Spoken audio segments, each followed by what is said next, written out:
Sino yung hindi pupunta?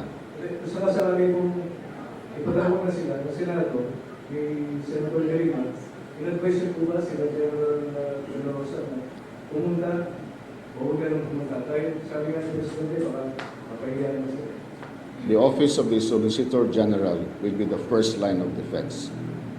We will assess whether the investigation is really in aid of legislation. If it is not, then we will advise the PNP not to attend. Next question will come from George State. Follow-up. Sir, paano natin mag-engage kung yun ay parang forming sa violation? Come again? Paano natin mag-engage kung in aid of legislation?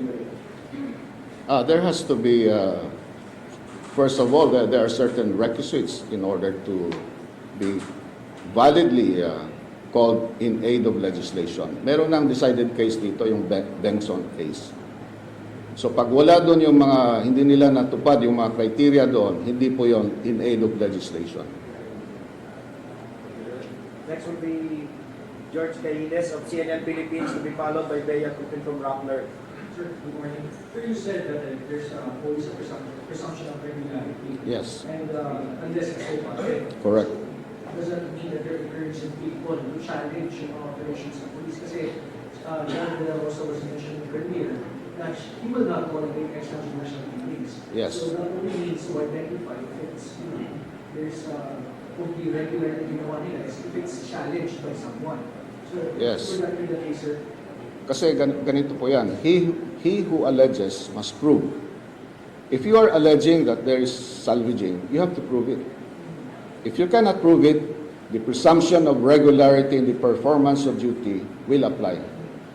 So, in short, sir, yun nga, encourage yung taong bayan na is din kung sa palagay nila is hindi regular na nangyari. I-prove nila. Prove nila. The next question will come from Bea. Ay. I believe Senator Delima mentioned something about some of the cases daw, sir, apparent yung signs of summary execution. Of course, you didn't really go into detail just yet, but parang wouldn't not showing up be in a way that impeding Congress, the Senate, from doing their function to hold inquiries in There cannot be investigation based on speculations. She has to prove it. But sir, wouldn't the hearing be an avenue for her to expound on these allegations? But there are certain rules and jurisprudence on what is a valid investigation in aid of legislation. Hindi pwedeng because they suspect that ganito, ganon. Those are just hypothetical situations. Next question will come from Glenn Wego, DZBB. Yes, sir. Yeah. Sir, what are your thoughts, sir? Sinasabi po ni Senator Delima na parang imposible naman yata na lahat ng suspect marunong mang-agaw ng baril at gagawin nila ito. Well, siguro hindi pa niya nasubukan na kumitit ng shabu. Let her experience how a drug-crazed person will react. It's not normal. Henry Atwelan, DZMM.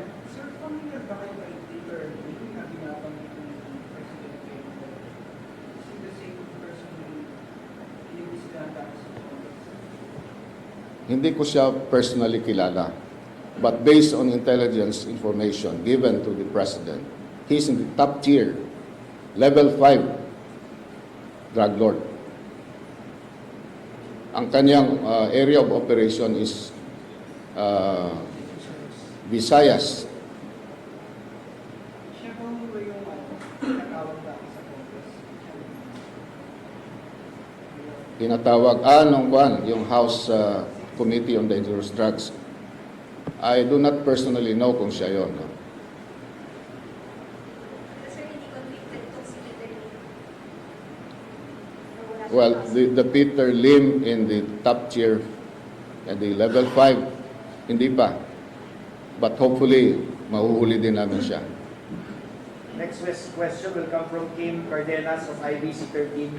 Sir, going back to sa Senate investigation, can you give us kahit some of the guidelines kung na sinasabi nito para mapatunayan na in aid of legislation nga po yung investigation and what if na release po ng subpoena yung Senate? Di ba wala na pong magagawa what to attend yung mga invite po ng mga personalities?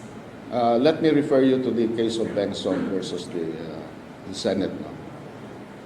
Hindi po in aid of legislation ito. Kung, number one, marami ng batas dito sa alleged legislative initiative nila.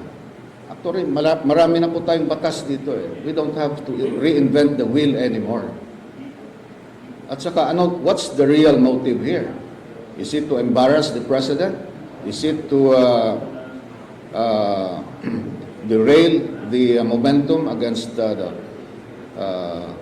drug trafficking in this country? So there are many questions. We would like to be satisfied if this is really in aid of legislation. If it is in aid of media mileage, we will oppose it. Last question will come from Bea. O sige ma'am. Follow up? May mag-follow up? Okay, the last two questions will come from Alvin Baltazar and the last one will come from Franz. Coaching PNP. Sige po. Soldier? Yes. Sir, ang office ko ba ng Solicitor General may kapangyarihan mag-investiga si Delima kung alin nagawa niya nung siya yung DOJ Secretary?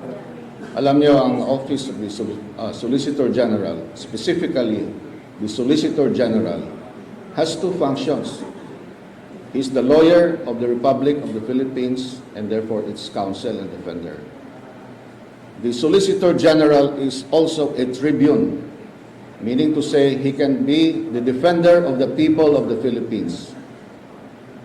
So in both capacity, I will exercise my powers. Sir, paano po kung may subpoena?